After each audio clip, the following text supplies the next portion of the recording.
Alléluia, alléluia. Bonjour à toutes et à tous. J'espère que vous allez bien par la grâce de Dieu.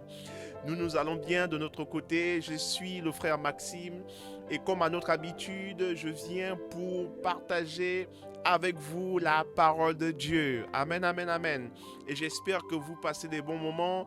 Et si vous passez des bons moments, je dis gloire à Dieu pour ce que vous êtes en train de vivre. Car la Bible dit, réjouissez-vous avec ceux qui se réjouissent. Mais la Bible dit également que nous devons pleurer avec ceux qui pleurent. Donc nous devons apprendre à compatir. Et si vous êtes dans des situations difficiles, je vous encourage à vous attacher à Jésus-Christ. Car il a vaincu le monde et il a dit, n'ayez crainte parce que j'ai vaincu le monde. Ok, donc Jésus-Christ est avec vous et il est là pour vous soutenir. Il est là pour vous tenir par la main afin que vous ne puissiez pas succomber, que vous ne puissiez pas vous noyer dans cette épreuve, dans cette souffrance, dans cette difficulté que vous êtes en train de traverser. Donc si vous traversez un moment difficile, un deuil, une épreuve difficile, vous êtes en train de souffrir, je vous encourage à vous attacher fermement à Jésus-Christ parce qu'il ne va pas vous laisser tomber et il est plus sûr d'être dans une barque avec Jésus-Christ plutôt que d'être dans une barque où Jésus-Christ n'y est pas. Amen, amen. La Bible nous parle de cette histoire où Jésus-Christ était endormi dans une barque avec les disciples. Mais pendant qu'il était dans cette barque, il y avait des tempêtes, il y avait des vents qui se sont levés. Et la Bible dit que les disciples avaient peur. Et ils avaient peur parce qu'ils pensaient qu'ils allaient mourir. Mais lorsqu'ils ont réveillé Jésus-Christ, la tempête, la barque dans laquelle ils étaient, Jésus-Christ s'est réveillé et il a calmé la tempête. Il a dit, calme-toi, silence. Donc tout est revenu silence. Tout est rentré dans le calme lorsque Jésus-Christ a calmé la tempête. Donc c'est pour vous dire que lorsque Jésus-Christ est dans la barque de votre vie, la barque c'est l'image de votre vie. Lorsque vous avez Jésus-Christ dans votre vie, vous pouvez être sûr que votre vie ne va pas s'écrouler. Vous pouvez être sûr que votre vie ne sera pas détruite, ne sera pas anéantie parce que la vie de Dieu est en vous. Parce que c'est lui qui calme les vents et la tempête est en vous. Parce que c'est lui qui rassure habite en vous. Parce que c'est lui qui donne la paix et la joie est en vous. Le monde pourra vous donner de l'argent, pourra vous donner des promotions, pourra vous donner certains privilèges sur la base de vos mérites. Mais il arrivera un temps où le monde ne vous donnera pas tout ce que vous voulez. Et c'est à partir de ce moment que vous allez expérimenter la limite de la gratitude des hommes et de ce monde dans lequel nous vivons. Et vous comprenez bien évidemment que lorsque Dieu vous donne quelque chose, il n'a pas l'intention de récupérer ce qu'il vous a donné. Si Dieu vous a donné la vie, il ne va pas dire ok, je reprends ma vie parce que vous avez été infidèle. Si Dieu vous donne quelque chose, la Bible dit que Dieu ne se répand pas de ses dons. Amen, amen. C'est ce qui fait de lui un Dieu bon, un Dieu bon. Et ce Dieu bon, il veut venir habiter dans votre vie. Il veut venir habiter en vous. Il veut venir établir son domicile dans votre vie. Il veut faire de vous son temple. Il veut faire de vous son lieu d'habitation. Est-ce que vous vous rendez compte? Un Dieu qui ne vous juge pas, un Dieu qui ne vous condamne pas. Vous avez certainement commis des erreurs. Les gens vous ont insulté. Vous avez perdu les membres de vos familles. Les gens se sont éloignés de vous parce qu'ils vous ont trouvé imparfait, parce qu'ils vous ont trouvé désagréable. Des gens se sont éloignés de vous parce que vous avez commis d'énormes fautes. Oui, des gens vous ont jugé, ils vous ont condamné. Certainement, vous avez fait de la prison parce que vous avez commis des erreurs. La justice vous a condamné parce que vous avez commis des erreurs. Mais laissez-moi vous dire qu'il y a un Dieu qui ne vous condamne pas parce qu'il vous aime. La Bible déclare que alors que nous étions encore des pécheurs, Jésus-Christ est mort pour nous. Jésus-Christ est mort pour nous alors que nous étions mauvais, alors que nous étions des les malfaiteurs, alors que nous étions encore désagréables, alors que nous étions encore incrédules, alors que nous étions encore des mauvaises personnes, alors que nous étions des méchants, Jésus-Christ est mort pour nous. Pourquoi Jésus-Christ est mort pour nous alors que nous étions encore des mauvaises personnes? Parce qu'on aurait pu comprendre que si Jésus-Christ était mort pour nous alors que nous étions devenus des bonnes personnes, nous étions parfaits, saints, on aurait pu questionner la mort de Jésus-Christ ou encore le sacrifice de Jésus-Christ à la croix. Mais la Bible déclare que Dieu a tant aimé le monde qu'il a donné son Fils afin que quiconque croit en lui ne périsse point mais qu'il ait la vie éternelle. Donc le sacrifice de Jésus-Christ, c'est une preuve d'amour de Dieu envers nous. Amen, amen. C'est pour dire que si Jésus-Christ est mort, s'il a été crucifié et qu'il est mort à la croix et qu'il est ressuscité le 3e jour, c'est pour vous dire que Dieu vous aime. C'est la preuve de l'amour de Dieu envers l'humanité. C'est la preuve de l'amour de Dieu envers quiconque se sent rejeté. C'est la preuve de l'amour de Dieu envers toutes les personnes méchantes, violentes, désagréables. Tout le monde, même les criminels, Dieu les aime. Et c'est la preuve que Jésus-Christ est mort à la croix. Afin que toutes ces personnes qui croient en Jésus-Christ, qui croient au sacrifice du Fils de Dieu, qui reçoivent Jésus-Christ dans leur vie, que toutes ces personnes ne puissent pas aller en enfer, mais que ces personnes puissent être sauvées. Voilà pourquoi la Bible déclare que Dieu a tant aimé. Il a tant aimé. Donc il nous a aimés d'un amour inconditionnel. Dieu n'a pas regardé avant de t'aimer. Il n'a pas cherché à comprendre si tu es blanc, si tu es noir, si tu es jaune, si tu es rouge. Voilà, il n'a pas cherché à savoir est-ce que tu parles bien, est-ce que tu es bon, est-ce que tu as fait des bonnes œuvres. Et Dieu n'a pas cherché à comprendre ces choses parce que Dieu t'a aimé avant même que tu ne sois créé. Tu peux dire amen là où tu es. Amen, amen. Donc Dieu t'aime et la preuve de l'amour de Dieu envers toi, c'est qu'il a donné son Fils Jésus-Christ en sacrifice, afin que toi, tu puisses être sauvé. C'est pour cela qu'aujourd'hui, je suis venu te partager un bon message. Alléluia. Je suis venu te partager un bon message pour te dire que le Dieu qui t'a aimé avant même que tu ne sois créé, le Dieu qui t'a aimé avant même que tu ne sois, avant même que tu ne puisses exister sur cette terre, ce Dieu, il vient te dire aujourd'hui qu'il veut venir habiter en toi. Il veut venir habiter en toi parce qu'il continue de frapper à la porte de ton cœur. Il continue de frapper à la porte de ton cœur. Il y a une parole dans le livre de l'Apocalypse. Vous savez, si vous n'avez pas encore lu la Bible, je vous invite à lire la Bible. Vous savez, vous pouvez être religieux ou pas, mais la Bible est un livre que tout être humain se doit de lire. Donc si vous n'avez pas encore lu la Bible, je vous invite à commencer à la lire parce que c'est le livre qui contient la parole de Dieu qui vous a créé. Et c'est le livre qui contient la parole de Dieu qui va vous ramener vers votre Créateur. Amen, amen. Donc dans ce livre que nous appelons la Bible, qui contient la parole de Dieu, il y a une parole dans le livre de l'Apocalypse qui est le dernier livre. Dans Apocalypse chapitre 3, le verset 20, il est écrit ceci. « Voici, je me tiens à la porte. » C'est Jésus-Christ qui parle. Il parle dans une vision prophétique à l'apôtre Jean. Il dit à Jean, « Voici, je me tiens à la porte et je frappe. Si quelqu'un entend ma voix et ouvre la porte, j'entrerai chez lui et je souperai avec lui et lui avec moi. » Donc si quelqu'un entend ma voix, Jésus-Christ dit, je me tiens à la porte. La porte ici, il dit, je me tiens à la porte. Je me tiens à la porte et je frappe. C'est la porte de ton cœur. C'est ton cœur.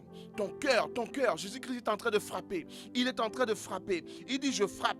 Si quelqu'un entend ma voix et ouvre la porte, j'entrerai chez lui, je souperai avec lui et lui avec moi. Amen, amen. Donc, Jésus-Christ se tient devant la porte de ton cœur. Et qu'est-ce qu'il fait? Il est en train de toquer. Toc, toc, toc. Toc, toc, toc. André, toc, toc, toc. Jean, Marc, oui, Félicia, il est en train de toquer, Raïm, il est en train de Mathieu, il est en train de toquer à la porte de ton cœur parce qu'il veut entrer. Il veut entrer dans ta vie. Il veut entrer dans ta vie. Il ne te demande pas de pratiquer une religion, mais il veut entrer dans ta vie parce qu'il t'aime, parce qu'il veut transformer ta vie. Il veut entrer dans ta vie parce qu'il veut te faire beaucoup de bien. Il veut te communiquer la vie éternelle. Il veut entrer dans ta vie parce qu'il veut transformer ta vie. Tu es colérique, tu es violent. Il y a des choses que tu fais aujourd'hui, tu fais du mal autour de toi. Et tu n'aimerais pas faire ce mal, mais tu ne sais pas comment t'en débarrasser. Jésus-Christ te dit, je me tiens devant la porte de ton cœur et je frappe. Laisse-moi entrer. Laisse-moi entrer. Je suis en train de prophétiser sur la vie de quelqu'un. Jésus-Christ veut entrer dans ta vie. Il veut entrer dans ta vie afin que cette situation que tu traverses puisse s'arrêter. Laisse-le entrer dans la barque de ta vie. Laisse Jésus-Christ entrer dans ta vie et tu expérimenteras l'amour parfait. Et tu expérimenteras la joie parfaite. Quelqu'un ici qui me regarde a été déçu par plusieurs histoires. Ça peut être des histoires religieuses, quelqu'un qui a abusé de vous. Ça peut être quelqu'un qui vous a menti, pourtant qui a prêché l'évangile et qui vous a certainement menti. Et vous avez été blessé, vous avez été déçu. Je vous dis que le Dieu que je suis en train de vous prêcher, Jésus-Christ de Nazareth, c'est le seul qui ne vous condamnera pas, c'est le seul qui ne vous décevra pas. La preuve, c'est qu'il a donné sa vie pour vous. Donc, aucun pasteur, aucun apôtre, aucun évangéliste, aucun grand prédicateur soit-il, n'a donné sa vie pour vous. Donc, aucun être humain ne pourra sacrifier sa vie pour que vous puissiez vivre pour l'éternité. Aucun. Il n'en existe pas. Même moi, je ne peux rien faire pour vous. Je ne peux rien faire pour vous. Mais Jésus-Christ, lui, il en est le seul qui soit digne de nous donner la vie, qui soit digne de nous sauver, qui soit digne de nous donner la paix et la joie que ce monde ne peut pas nous donner, qu'aucun homme ne peut vous donner, qu'aucune femme ne peut vous donner, qu'aucun enfant ne peut vous donner, même aucune richesse. Vous pouvez avoir tous les milliards, en euros, en dollars, peu importe la monnaie. Vous ne pouvez jamais acheter la paix. La joie, vous ne pouvez pas l'acheter. Pourquoi? Parce que la joie ne vient pas d'un homme. La joie vient de Dieu. Même le diable ne peut rien vous donner. Amen, amen. Donc, c'est pour cela que Jésus-Christ s'est dit, je me tiens à la porte. Je me tiens à la porte. Il toque, toque, toque, toque. Laisse-moi entrer. André, laisse-moi entrer. Félicia, laisse-moi entrer. Alice, laisse-moi entrer. Il est en train de toquer. Toc, toc, toc. Parfait. Laisse-moi entrer. Victor, laisse-moi entrer. Nadia, laisse-moi entrer. Je veux entrer dans ta vie. Je veux venir vivre avec toi. Je veux venir partager ta vie. Laisse-moi entrer. Donc Jésus-Christ, le Fils de Dieu, se tient à l'extérieur de votre vie. S'il toque, s'il cogne, ça veut dire qu'il est à l'extérieur de votre vie. Ça veut dire qu'il est à l'extérieur de votre vie. Pourquoi? Pourquoi le Fils de Dieu est-il à l'extérieur de votre vie? Pourquoi? Pourquoi? La première des choses que nous pouvons comprendre ici, c'est que Dieu est en dehors de votre vie parce que vous n'avez pas reçu Jésus-Christ comme votre Sauveur et votre Seigneur. Parce que lorsque vous recevez Jésus-Christ dans votre vie, le Père et le Fils viennent habiter en vous. Vous recevez l'Esprit de Dieu en vous. Vous recevez l'Esprit du Dieu créateur, celui qui a créé le monde, ainsi que tout ce qui s'y trouve. Le Dieu tout-puissant, l'unique et seul véritable Dieu. Vous le recevez en vous et il vient habiter en vous. Il vient vivre avec vous. Il partage. Il vous donne sa vie. Et donc, vous n'êtes plus seul. Vous n'êtes plus seul. Vous n'êtes plus seul dans les moments que vous traversez. Les moments, que ce soit des bons ou des mauvais moments, vous n'êtes plus seul. Vous vivez ce moment avec le Seigneur. Vous n'êtes plus seul. Et donc, si Jésus-Christ toque à la porte de votre cœur, c'est parce que Dieu veut venir habiter en vous. Et si vous voulez que Dieu vienne habiter en vous, vous devez recevoir Jésus-Christ comme votre Seigneur et votre Sauveur. Je vous le dis et je vous encourage. Recevez Jésus-Christ comme votre Seigneur et votre Sauveur et vous connaîtrez le véritable Dieu. Moi, je l'ai rencontré en 2011 et ma vie a été changée, ma vie a été transformée. Il m'a délivré de l'emprise de l'alcool, il m'a délivré de l'emprise de la drogue, de la pornographie, de toutes ces choses qui étaient prêtes à détruire ma jeunesse. Mais Jésus-Christ, je l'ai rencontré. À cet âge-là, j'avais 21 ans. J'ai rencontré Jésus-Christ et il a transformé ma vie. Et depuis que je l'ai rencontré, je ne l'ai plus jamais lâché. Parce que je sais que si Jésus-Christ n'est pas avec moi, ma vie sera détruite, ma vie sera anéantie. Alors je m'accroche au véritable Dieu. Oui, à celui qui ne m'a jamais jugé, qui ne m'a jamais condamné, qui ne m'a jamais rejeté. Des hommes m'ont insulté, des hommes m'ont méprisé, des hommes m'ont critiqué. Mais Jésus-Christ a dit, oui, alors que les hommes t'ont jugé, t'ont condamné, t'ont critiqué, moi je vais prendre ta vie parce que je suis celui qui prend les choses faibles, folles, méprisables de ce monde pour en faire des choses fortes, pour confondre des choses fortes et sages de ce monde. Là où les hommes t'ont méprisé, moi je vais prendre ta vie pour montrer à ces hommes qui t'ont méprisé que tu vaux mieux que ce qu'ils sont en train de dire, que ta vie a une valeur inestimable, qu'aucun milliard, aucun argent, aucune monnaie,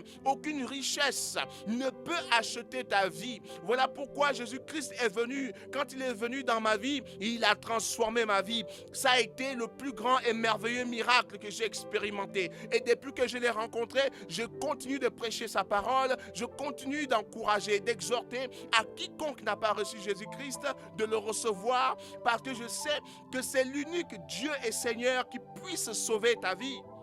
Amen, amen. Je sais que c'est l'unique et le véritable. Il n'y en a pas deux. Il n'y en a pas deux. Il n'y en a pas deux.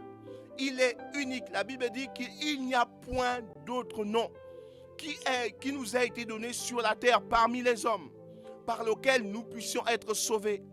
Il n'y a que le nom de Jésus que Dieu nous a donné. Jésus qui veut dire l'Éternel sauve. Donc Dieu est venu dire à l'homme, je suis venu te sauver, je suis venu te délivrer, je suis venu pour te guérir, je suis venu pour te sauver de l'emprise de Satan, je suis venu pour te délivrer de l'emprise du diable. La Bible déclare que lorsque nous acceptons Jésus-Christ dans notre vie, nous sommes délivrés de la puissance de Satan et par la puissance de Dieu. Nous sommes délivrés du royaume du diable pour le royaume de Dieu. Dieu nous délivre de la puissance de Satan, de la maladie, des infirmités, du cancer, du sida, de toutes ces maladies incurables que les hommes ne peuvent pas soigner. Mais Jésus-Christ, il est le seul et unique Dieu qui puisse accomplir des miracles. Même le diable ne peut pas vous sauver. Alors que tu entends ce message, je t'invite et je t'encourage maintenant à laisser Jésus-Christ entrer dans ta vie. Laisse Jésus-Christ entrer dans la barque de ton cœur, de ta vie. Et il frappe à ta porte. Toc, toc, toc. Laisse-moi entrer. Amen, amen. Laisse-moi entrer. Il dit, je me tiens à la porte. Je me tiens à la porte. Jésus-Christ dit, cet après-midi, je me tiens à la porte. À la porte de ta vie. Cette porte, c'est ton cœur. Pourquoi est-ce qu'il n'est toujours pas entré? Parce que nous sommes ignorants. Parce que nous sommes ignorants. Dieu n'est toujours pas entré dans ta vie à cause de l'ignorance. L'ignorance, ça veut dire que vous ignorez, vous n'avez pas l'information selon laquelle que votre vie ne peut être sauvée que par une seule et unique personne. C'est Jésus-Christ. Ignorance, c'est-à-dire que vous n'avez pas l'information selon laquelle que vous allez mourir un jour. Un jour, vous quitterez la terre et lorsque vous allez quitter cette terre, on va enterrer votre corps et votre âme va continuer de vivre. Vous ne savez pas que cette âme qui va continuer de vivre, elle ira soit au paradis, soit en enfer. Et donc, lorsque vous ne laissez pas Jésus-Christ entrer dans votre vie, vous êtes ignorant, vous ne savez pas que votre âme est destinée à l'enfer. et que Jésus-Christ est le seul et unique chemin qui mène au paradis.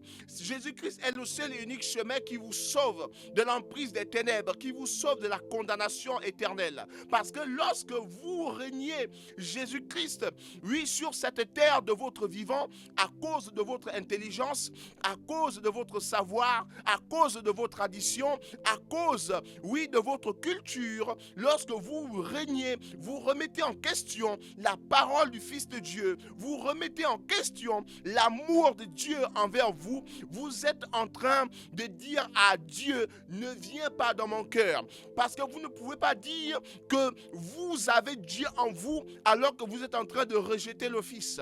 Vous ne pouvez pas dire que vous avez Dieu en vous alors que vous régnez le Fils, car vous ne pouvez connaître Dieu que par le Fils. Voilà pourquoi Jésus-Christ a dit, personne ne connaît le Père. Donc, personne ne connaît Dieu le Père. Personne ne connaît Dieu le Père. Donc, je suis en train de dire à un tradit praticien, à quelqu'un qui un sorcier, un occultiste, à quelqu'un qui pratique de l'occultisme, de l'ésotérisme, je suis en train de vous dire, à vous qui adorez d'autres dieux que le véritable Dieu de Jésus-Christ, vous êtes en train d'adorer un Dieu que vous ne connaissez pas. Vous êtes en train d'adorer quelque chose que vous ne connaissez pas. Parce qu'il n'y a qu'un seul et unique véritable Dieu. Et ce Dieu, il n'y a qu'une seule personne qui le connaisse, c'est Jésus-Christ. Aucun être humain ne peut connaître Dieu.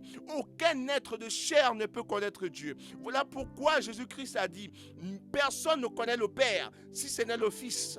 Et c'est lui à qui le Fils veut le révéler. Donc le Père est connu par le Fils et le Fils est connu par le Père. Donc Dieu ne connaît aucun autre homme que Jésus-Christ.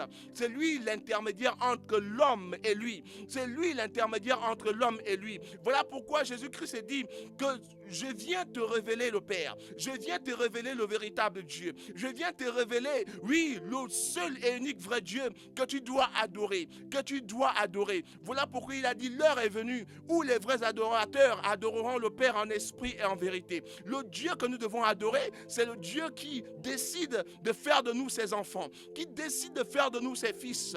Et nous l'appelons Père, nous l'appelons Abba, nous l'appelons Père, nous l'appelons Abba. Et il décide de nous laisser entrer dans son sein, dans sa présence, de nous prendre dans ses bras, comme un père pourrait prendre ses enfants dans ses bras. Amen, amen. C'est ça la bonne nouvelle.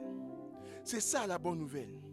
Donc lorsque vous décidez de ne pas laisser Jésus-Christ entrer dans votre cœur à cause de votre ignorance, vous êtes en train de dire à Dieu que vous n'avez pas besoin de lui. Parce que votre doctorat, vos diplômes, votre connaissance, elle va rester sur cette terre. Tout cela resteront sur cette terre. C'est de la poussière. Voilà pourquoi Salomon pouvait dire vanité de vanité. Tout n'est que vanité. Salomon, qu'est-ce qu'il n'a pas connu?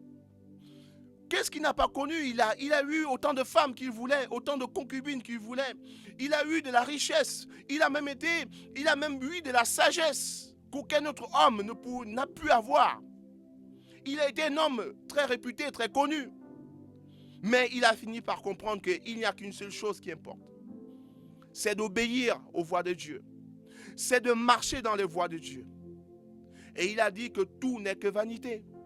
Donc vos diplômes, votre célébrité, qu'est-ce que je peux encore dire, votre argent, tous vos biens, les maisons, même votre famille que vous avez, vos enfants, c'est bien d'en avoir. Mais toutes ces choses ne valent rien si vous n'avez pas Jésus-Christ dans votre vie. Voilà le message que je vais vous faire passer. Si vous n'avez pas Jésus-Christ dans votre vie, toutes ces choses que vous avez ne valent absolument rien. Parce que c'est Dieu qui leur donne de la valeur. Et si Dieu n'est pas dans votre vie, et ce Dieu-là ne peut venir dans votre vie que par Jésus-Christ. Il ne peut venir dans votre vie que par Jésus-Christ. C'est lui qui est le chemin, la vérité et la vie. Nul ne vient au Père qu'en passant par lui. Donc vous voulez connaître Dieu? C'est simple, c'est simple, c'est simple. Soyez comme un petit enfant. C'est vrai que vous êtes un grand docteur, un grand théologien. Vous êtes un grand pasteur. Parfois même, vous savez, vous pouvez être un grand pasteur, un grand apôtre sans avoir Dieu en vous. Parce que la Bible dit que plusieurs se sont éloignés de lui, de Dieu, à cause de leurs pratiques, à cause de leurs coutumes, à cause du prince de la gloire de ce monde. D'autres se sont donnés à maman, c'est-à-dire aux richesses. Ils ont bien commencé et après ils ont laissé le Seigneur de gloire, Jésus-Christ. Et ils ont commencé à se tourner vers les richesses de ce monde. Et aujourd'hui, ces personnes ont laissé Dieu sortir de leur vie. Pourquoi? Pourquoi allez-vous décider de ne pas laisser Jésus-Christ entrer dans votre vie? Il est le chemin, la vérité et la vie. C'est le seul qui puisse vous donner la vie éternelle. C'est le seul qui puisse vous sauver de la puissance du diable. Je parle à quelqu'un pendant que je suis en train de prêcher. Le Saint-Esprit me dit qu'il y a une personne qui va écouter cette vidéo, cette prédication. Et tu as fait alliance dans des sectes mystérieuses. Et aujourd'hui, ta vie est en danger. Ta vie est en danger. On est en train de te réclamer dans cette secte. Et ta vie est en danger. Et si tu ne fais pas attention, voire même ta famille, tous les biens autour de toi sont en danger. Ton entourage est en danger. Et j'ai une parole pour toi. Jésus-Christ peut te sauver. Jésus-Christ peut te faire sortir de là. Même s'ils t'ont dit que ta vie, tes jours sont comptés. Mais aujourd'hui, en écoutant ce message, en laissant Jésus-Christ entrer dans ton cœur, il est en train de toquer. Il est en train de toquer pour entrer dans ta vie. Laisse-le entrer dans ta vie et la puissance de Dieu viendra en toi. Laisse-le entrer dans ta vie et la gloire de Dieu viendra en toi. Laisse-le entrer dans ta vie et la puissance, la résurrection de Dieu sera en toi. Aucun esprit, aucun démon ne pourra faire face à la gloire de Dieu. Oui, Jésus-Christ, moi quand je l'ai reçu, nous sommes tous issus des familles où la sorcellerie est pratiquée à outrance. Mais nous, quand j'ai reçu Jésus-Christ, l'assurance du salut s'est établie en moi. J'ai reçu le Dieu créateur de toutes choses, le Dieu qui est au-dessus de tout autre Dieu, le Dieu qui est au-dessus de tous les esprits, de tous les démons. La Bible déclare qu'à la mention du nom de Jésus, tout genou fléchit dans les cieux, sur la terre et sous la terre. J'ai reçu Jésus-Christ comme Seigneur et Sauveur. Et si je suis en vie aujourd'hui, c'est grâce à lui. C'est grâce à lui. Parce que Jésus-Christ est notre bannière. Il est notre bannière. Il est notre bon berger. Il est notre bon berger. C'est notre Dieu. Je voudrais partager avec vous l'histoire de deux personnes.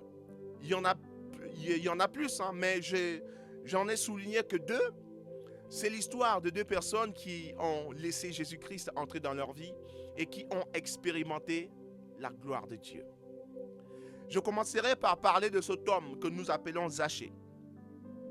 Zachée, c'est un homme, un collecteur d'impôts. C'est un homme riche.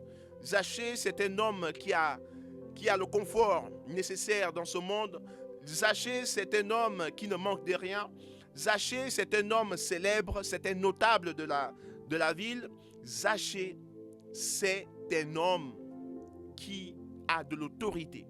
C'est un homme important de la ville de Jéricho. Et la Bible nous dit que cet homme, lorsqu'il a entendu parler de Jésus et qu'il a eu l'opportunité de voir ce Jésus dont il entend parler depuis des jours, depuis des mois, et il apprend que cet homme, Jésus, est entré dans sa ville, Jéricho. Il est entré. Et la Bible dit que Zachée, qui était un chef des publicains, donc c'était peut-être le ministre du budget, c'était peut-être on va dire, le ministre de l'économie, des finances. Donc Zachée, c'était peut-être, on va dire même le directeur des impôts. Zachée, c'était un grand directeur financier. Zachée, c'était certainement un grand financier qui avait de l'autorité. Peut-être même le directeur même de la Banque de France. Zachée, cet homme important. Et voici ce qui va se passer dans la vie de Zachée. Lorsqu'il apprend qu'il y a Jésus-Christ qui est entré à Jéricho dans sa ville. Regardez ce que Zachée va faire. Zachée, chef des publicains, il cherchait à voir qui était Jésus. Il cherchait à voir qui était Jésus. Il était comme toi et moi. On cherchait à connaître qui est Jésus. Qui est Jésus? Un homme intelligent comme Zachée, un cadre comme Zachée, un notable comme Zachée. Il cherchait à comprendre qui est Jésus. Un homme cultivé, intelligent, comme Zachée, il cherchait à comprendre, à savoir qui est Jésus. Et regardez ce qu'il va faire. Il dit, il cherchait, il courut en avant, il monta sur un sycomore pour le voir. Parce qu'il devait passer, parce que Jésus-Christ devait passer par là. Donc Zachée cherchait à voir Jésus, il y avait du monde. Et il était de petite taille. Alors qu'est-ce qu'il va faire cet homme notable? Il va monter sur un arbre pour voir Jésus. Et il va faire des efforts pour voir Jésus. Il va faire des sacrifices pour voir Jésus. Parce que regardez-vous, la Bible dit que c'était un chef. Et donc, Zachée, en montant sur un arbre, probablement, il s'est fait mépriser par ses subalternes. Il s'est fait mépriser par d'autres publicains. Il s'est fait mépriser, peut-être même par sa hiérarchie. Il s'est fait mépriser. Pourquoi? Parce qu'il est monté sur un arbre, comme un petit enfant, comme quelqu'un de méprisable. Peut-être même sur cet arbre, il y avait de la saleté. Peut-être que cet arbre était désagréable. Peut-être qu'en montant sur cet arbre, sa nudité a été exposée. Et donc, en montant sur cet arbre, Zachée a bravé. Il a pris son courage et il a sacrifié sa notoriété. Il a sacrifié sa célébrité. Il a sacrifié son intelligence. Il a décidé de mettre de côté tout ce que le monde lui avait donné. Pourquoi? Parce qu'il voulait voir Jésus. Il a décidé de mettre de côté sa célébrité. Lui qui était chef. Certainement, on lui a dit, mais chef, vous ne pouvez pas faire ça. Si vous faites ça, les pharisiens, les sadducéens, ces hommes religieux vont vous voir. Ils vont se dire, mais qu'est-ce qui se passe? L'administration va dire, mais qu'est-ce qui se passe avec le chef des publicains? Il a dit, laissez-moi ces choses. Moi, je n'ai qu'un seul objectif. Je veux voir Jésus. Parce que j'ai entendu parler de ce qu'il a fait. J'ai entendu parler que c'est lui qui donne le salut. J'ai entendu parler que c'est lui qui sauve. J'ai entendu parler que c'est Jésus qui délivre. Alors j'ai envie de voir Jésus. Je sais qu'il a permis aux aveugles de voir de nouveau. Je sais qu'il a ramené les morts à la vie. Je sais qu'il a guéri la femme à la perte de sang pendant 12 ans. Cette femme qui avait beaucoup d'argent, mais qui a dépensé tout son argent dans les médecins, en suivant des traitements, mais qui n'a pas trouvé la guérison. Je sais que Jésus, cet homme-là, qui a payé de l'impôt à César, avec un statère, avec de l'argent qui est sorti de la bouche d'un poisson, c'est mystérieux. J'ai envie de voir Jésus. Zachée voulait voir Jésus. Alors il est monté sur un arbre. Et il y a une chose importante qui va se passer dans la vie de Zachée.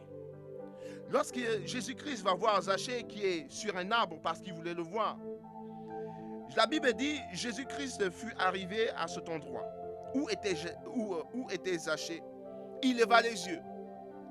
Jésus-Christ a levé les yeux vers toi. Jésus-Christ a levé les yeux parce qu'il a vu que tu le cherches. Jésus-Christ a levé les yeux vers toi parce qu'il a vu que tu veux le laisser entrer dans ta vie. Jésus-Christ a levé les yeux parce qu'il a vu que tu le désires. Jésus-Christ a levé les yeux et il a dit, parce que tu me désires, parce que tu veux savoir qui je suis, alors je vais venir dans ta vie. Zachée, Jésus-Christ leva les yeux vers lui. Et la Bible dit que Zachée se hâta. Jésus-Christ a demandé à Zachée de descendre. Il dit, Jésus-Christ fut arrivé à cet endroit, il leva les yeux et lui dit, Zachée, hâte-toi de descendre car il faut que je demeure aujourd'hui dans ta maison. Jésus-Christ a vu Zachée et il a dit, Il faut que tu te dépêches de descendre. Parce qu'aujourd'hui, je dois établir ma demeure dans ta maison. Parce qu'aujourd'hui, je dois vivre dans ta maison. Parce qu'aujourd'hui, je dois manger avec toi. Parce qu'aujourd'hui, je dois souper avec toi. Toi que les hommes ont rejeté. Toi que les hommes ont traité d'escroc. Toi que les hommes ont traité d'hypocrite. Toi que les hommes ont traité de malveillant. Parce que tu es collecteur d'impôts. Parce que tu es un homme. Oui, un homme qui fait des magouilles. Mais moi, j'ai décidé. Parce que tu voulais me voir. Parce que tu désirais dans ton cœur connaître qui je suis. Alors j'ai décidé, oui, de venir maintenant vivre dans ta maison, de venir établir ma demeure dans ta maison. Et regardez ce qui va se passer dans la vie de Zachée. Lorsqu'il va descendre, tout en se dépêchant, le Seigneur lui dit, dépêche-toi de descendre parce que je dois venir aujourd'hui chez toi. Zachée va descendre et je vous fais court l'histoire. Il va descendre et il va laisser, il va prendre Jésus. Jésus-Christ va entrer dans sa maison. Et quand Zachée va laisser Jésus-Christ entrer dans sa maison, Jésus-Christ qui était à l'extérieur, qui n'était pas encore entré dans la maison de Zachée. Écoutez ce que Jésus-Christ va dire. Il va dire, Jésus-Christ dit, le salut est entré aujourd'hui dans cette maison. Le salut est entré aujourd'hui dans cette maison. Ce sont les paroles de Jésus. Lorsque Zachée l'a laissé entrer dans sa maison, lorsque Zachée a laissé Jésus-Christ entrer dans sa maison, oui, Zachée a laissé Jésus-Christ entrer dans sa vie. Et parce qu'il a laissé Jésus-Christ entrer dans sa vie, le salut est entré dans la maison de Zachée. Zachée qui était condamné à l'enfer, il a été sauvé. Zachée qui était condamné, oui, pour l'éternité, il a été sauvé parce qu'il a laissé Jésus-Christ entrer dans sa maison. Zachée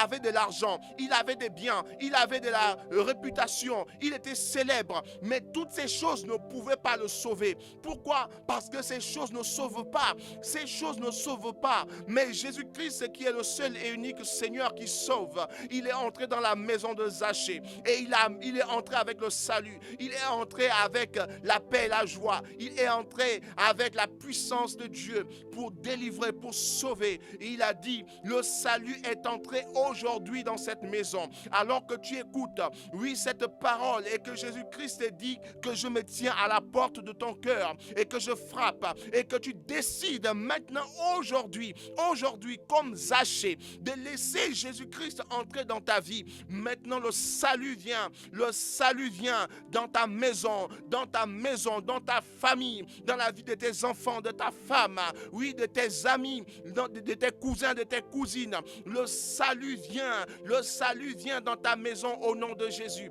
Le salut vient dans ta maison au nom de Jésus.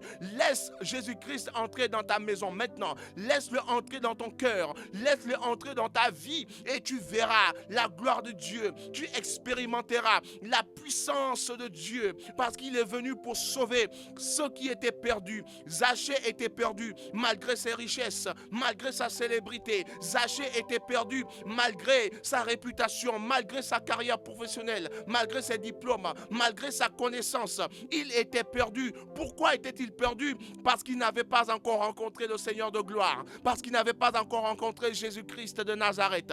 Toi qui m'écoutes, toi qui as les diplômes, toi qui es cultivé, toi qui prétends connaître, oui, la vérité, toi qui prétends connaître les origines de l'homme, alors que Dieu te dit qu'il n'y a point de salut qu'en passant par Jésus-Christ. Toi qui prétends critiquer, médire, oui, Jésus-Christ, toi qui prétends dire que Jésus-Christ n'est pas Dieu, je te dis maintenant qu'il est encore temps pour toi. Il est encore temps pour toi de faire comme Zachée. Il est encore temps pour toi de faire comme Zachée. Oui, et de laisser Jésus-Christ entrer dans ta vie maintenant, afin que ta vie soit sauvée. Parce que aussi longtemps que tu ne l'as pas encore fait, tu es une brebis perdue. Tu es une brebis perdue. Et le Seigneur est venu pour te racheter. Il est venu pour te racheter. Il est venu pour se révéler à toi au travers de cette prédication, parce que Jésus-Christ Jésus-Christ veut se révéler à toi. Au travers de ce message, Jésus-Christ veut se révéler à toi. Il a dit que nul ne connaît le Père sinon le Fils, et nul ne connaît le Fils sinon le Père. Et c'est lui à qui le Fils veut le révéler. Donc si vous voulez connaître Dieu, le Dieu créateur de toutes choses, le véritable Dieu, il n'est connu que par Jésus-Christ. Il n'y a que Jésus-Christ qui puisse vous le révéler par le Saint-Esprit. Alors maintenant que vous écoutez cette parole dans le nom puissant de Jésus, je prie afin que votre cœur s'ouvre, que le Seigneur entre maintenant dans votre cœur et que votre vie soit transformée et que la puissance de Dieu soit déployée pleinement dans votre vie dans le nom puissant de Jésus. Amen, amen, amen. Et la deuxième personne, avant de terminer, que j'aimerais vous parler, c'est une personne que l'on appelle Jairus. Jairus, cet homme qui était un chef de la synagogue, et cet homme qui avait, la Bible nous dit que cet homme avait une fille, cette fille était mourante, cette fille était en train de mourir. La Bible nous dit, quand on lit l'évangile de Luc, et voici, il vint un homme nommé Jairus, qui était chef de la synagogue. Donc c'était certainement un grand apôtre, un grand pasteur, un grand évangéliste, un responsable religieux. C'était un homme qui avait des responsabilités. Et à l'époque, être chef de la synagogue, ça veut dire que c'était certainement un homme qui était cultivé, un homme qui avait de la connaissance, un homme qui était respecté dans la société, un homme qui certainement était célèbre. Mais la Bible dit que cet homme qui était célèbre, Jairus, avait une fille qui était en train de mourir. Avait une fille qui était malade, certainement une fille qui était en train de mourir. Mais là, voici ce que la Bible nous dit, que cet homme qui était chef de la synagogue, il se jeta aux pieds de Jésus et le supplia d'entrer dans sa maison. Il se jeta aux pieds de Jésus et il a supplié le Seigneur, entre dans ma maison. Entre dans ma maison. La maison ici, c'est l'image de votre vie. Donc Zachée ne voulait pas simplement dire à Jésus, viens dans ma maison. Viens dans ma maison physique. Il voulait que Jésus-Christ entre dans sa vie. Lui qui était un homme religieux, lui qui était un homme qui connaissait les Écritures, lui qui était un homme qui connaissait la culture juive, qui avait cette connaissance, lui qui était un homme célèbre, il n'a pas regardé à sa personnalité, il n'a pas regardé à sa célébrité, il n'a pas regardé à qui il était. Zachée s'est prosterné, il a supplié Jésus. Alors qu'il n'était pas obligé de faire cela. Il n'était même pas obligé de se prosterner devant le Seigneur. Parce que le Seigneur, il y a des gens qui ne se sont pas prosternés devant lui, mais qui ont été guéris, qui ont été visités. Jairus, cet homme, s'est prosterné et il a supplié le Seigneur d'entrer dans sa maison. Jairus a laissé Jésus-Christ entrer dans sa vie. Et lorsqu'il est entré dans sa vie, sa fille a été sauvée de la mort. Sa fille a été sauvée de la mort. Lorsque vous laissez Jésus-Christ entrer dans votre vie, vous êtes en train de laisser la résurrection entrer dans votre vie. Vous êtes en train de laisser la résurrection opérer dans votre vie.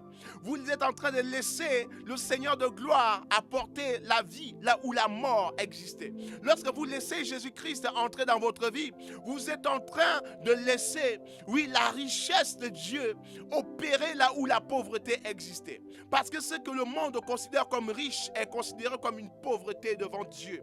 Et ce que Dieu considère comme richesse, le monde ne voit pas cela.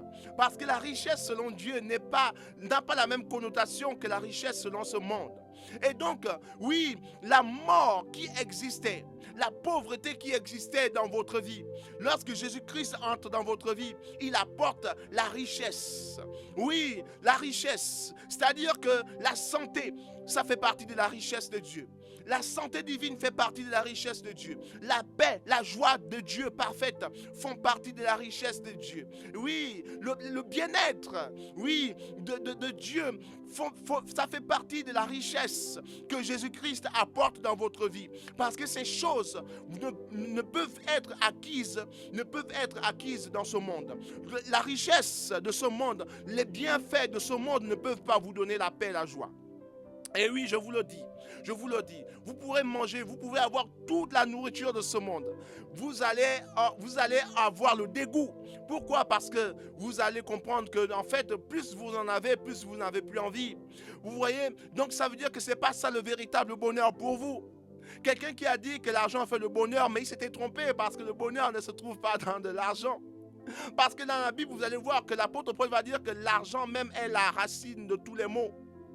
Oui, c'est la racine de tous les maux. Il y a maman qui agit dans ce monde, des véritables serviteurs de Dieu qui se sont corrompus à cause de l'argent, à cause des richesses de ce monde et qui ont condamné leur vie à l'enfer. Et il n'est pas trop tard parce qu'aujourd'hui, le Seigneur est en train d'interpeller quiconque s'est détourné de lui, quiconque ne l'a pas encore laissé entrer dans sa vie. Aujourd'hui, Jésus-Christ te demande maintenant de le laisser entrer, afin qu'il puisse apporter la vie éternelle, qu'il puisse t'apporter la vie. Lorsque tu laisses entrer Jésus-Christ dans ta vie comme cet homme Jairus, chef de la synagogue, il apporte la guérison. Jésus-Christ apporte la guérison. Il y a quelqu'un ici qui me regarde et qui est malade. Je prie maintenant au nom de Jésus. Alors que tu laisses Jésus-Christ entrer dans ta vie, alors que tu laisses Jésus-Christ entrer dans ta maison, je prie maintenant, Seigneur Jésus, comme tu l'as fait pour Jairus, tu as ramené sa fille qui était morte, tu l'as ramenée à la vie. Père, je prie au nom de Jésus afin que maintenant tu ramènes à la vie le corps de cette personne qui est malade. Il y a une personne qui souffre du cancer. Tu es au stade terminal. Maintenant, au nom de Jésus, tu reçois ta guérison parce que tu as laissé le Seigneur de gloire entrer dans ton cœur. Le Seigneur de gloire, il entre dans ton cœur. Il opère maintenant. Il opère maintenant. Il opère maintenant dans ta vie. Et je prie pour un miracle. Je prie pour un miracle parce que Dieu est fidèle. Et la Bible déclare que Jésus-Christ, par ses meurtrissures, nous avons déjà été guéris. Et la Bible déclare que Jésus-Christ a pris sur lui toutes nos infirmités et toutes nos maladies. Il s'est chargé de toutes nos maladies. Jésus-Christ, il est venu pour nous décharger de toute maladie, de tous nos fardeaux, de tout ce qui te fait souffrir maintenant. Laisse Jésus-Christ entrer dans ta vie. Laisse Jésus-Christ entrer dans ta vie. Il a dit, venez à moi, vous tous qui êtes fatigués et chargés, et je vous donnerai du repos. Laisse entrer Jésus-Christ maintenant dans ta vie. Avant de clôturer, je voudrais partager avec vous un dernier point. Pourquoi est-ce que vous ne laissez pas Jésus-Christ entrer dans votre vie? Parce qu'il y a quelqu'un d'autre. Parce qu'il y a quelqu'un d'autre dans la place. Parce qu'il y a quelqu'un d'autre. Donnez le nom que vous voulez à cette personne qui habite en vous actuellement. C'est quoi? C'est de l'argent? Ce sont vos problèmes personnels? Ce sont vos désirs personnels qui font que vous ne puissiez pas laisser le Seigneur de gloire entrer dans votre vie? C'est votre orgueil, votre connaissance qui vous empêche de croire que Jésus-Christ est le Fils de Dieu et qu'il est Dieu et que c'est lui qui est mort afin que vous puissiez avoir la vie éternelle. Et que c'est lui le chemin qui mène à Dieu. C'est le chemin, la vérité et la vie. Vous n'arrivez pas à croire en cela parce qu'il y a quelqu'un d'autre à l'intérieur de vous. Il y a quelqu'un d'autre, il y a un autre occupant dans votre maison. Il y a quelqu'un d'autre qui occupe votre cœur. Cette personne, ça peut être la connaissance qui rend orgueilleuse. Oui, une connaissance qui vous fait croire que vous connaissez la vérité et qui vous éloigne du Seigneur de gloire. J'ai regardé sur les réseaux sociaux plusieurs personnes très intelligentes qui ont fait des études, mais qui malheureusement se sont détournées, enfermées la porte de leur vie au Seigneur Jésus-Christ. Sous prétexte que ces personnes connaissaient leurs origines. Mais figurez-vous que un être humain qui prétend connaître ses origines et qui tourne le dos à Dieu, c'est un homme perdu parce qu'en vérité, il ne connaît pas ses origines. La Bible dit que tout a été créé par lui et pour lui. tout a été créé par Jésus-Christ et pour lui. Donc tous les êtres humains qui existent sur cette terre, Jésus-Christ les a créés. Oui, peu importe la religion que vous pratiquez, vous avez été créés par Jésus-Christ, qui est la parole de Dieu qui a créé toutes choses. Amen, amen. Et donc, dire que vous tournez le dos à Jésus-Christ, c'est manifester d'une certaine manière votre ignorance. C'est de manifester d'une certaine manière une faiblesse qui prouve à suffisance que vous êtes habité par une entité qui veut que vous puissiez périr pour l'éternité. Cette entité s'appelle le diable, avec ses démons qui vous poussent à ne pas croire en Jésus-Christ, alors que Jésus-Christ est venu mourir afin que vous puissiez avoir la vie. Alors que nous étions pécheurs, Dieu a sacrifié son Fils pour que nous puissions avoir la vie éternelle. Dieu nous avait déjà aimés alors que nous étions des pécheurs.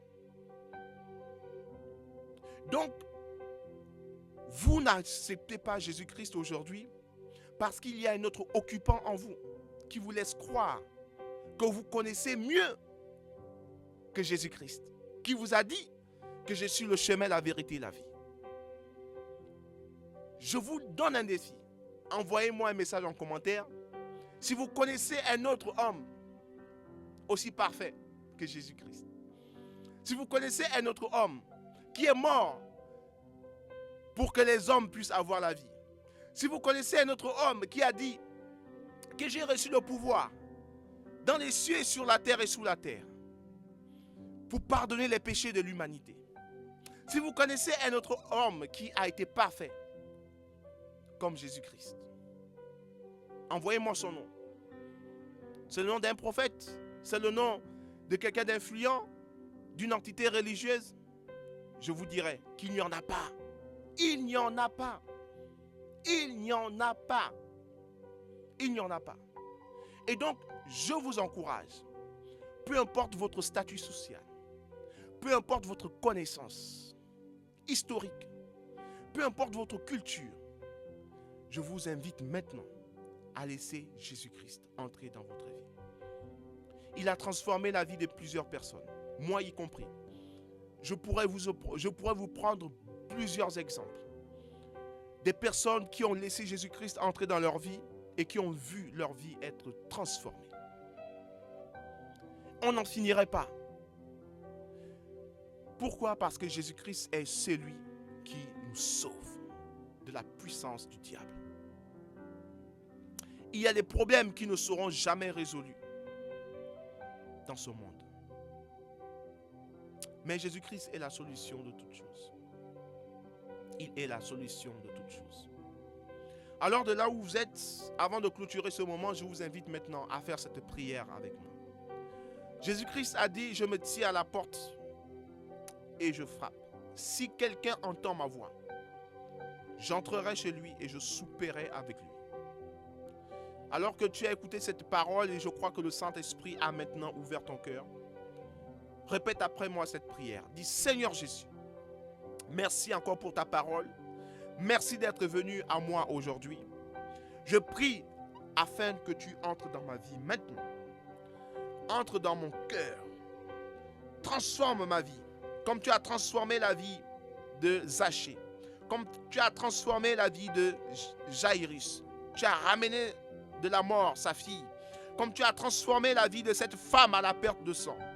Comme tu as transformé la vie de plusieurs hommes dans la Bible et même en ce moment. Comme tu as transformé la vie du frère Maxime. Je prie, Seigneur, afin que maintenant tu viennes dans ma vie et que tu transformes ma vie. Transforme ma vie, Seigneur. Viens habiter en moi. Que le Père, le Fils et le Saint-Esprit viennent maintenant établir leur domicile dans ma vie. Fais de moi le temple de Dieu maintenant, Seigneur. Je te laisse entrer dans mon cœur. Maintenant. Entre dans mon cœur. Maintenant. Maintenant. Merci, Seigneur. Merci, Seigneur. Je me repens de tous mes péchés. Je me repens de tout le mal que j'ai pu faire. Merci, Seigneur, pour le pardon de tous mes péchés. C'est dans le nom puissant de Jésus que j'ai prié. Amen. Amen et amen. Si vous avez fait cette prière, vous avez laissé Jésus-Christ entrer dans votre vie. Et Jésus-Christ, il vient en vous. Le Père vient en vous. Le Saint-Esprit vient en vous. Dieu est en vous. Au nom de Jésus. Amen. Amen et amen. Que le Seigneur vous bénisse. Nous sommes arrivés au terme de ce message. Le titre du message était « Je me tiens à la porte et je frappe ». Jésus-Christ est avec vous. Il ne vous laissera jamais tout seul. Que le Seigneur vous bénisse. Restez connectés. Si vous avez été béni par ce message, je vous invite à le partager dans vos différents groupes WhatsApp. C'est gratuit. Partagez dans les différents réseaux sociaux afin de bénir un grand nombre de personnes, afin que ce message puisse toucher plusieurs personnes, parce que tout le monde en a besoin. Tout le monde en a besoin. J'ai été béni moi-même par ce message et je crois que vous avez été aussi bénis.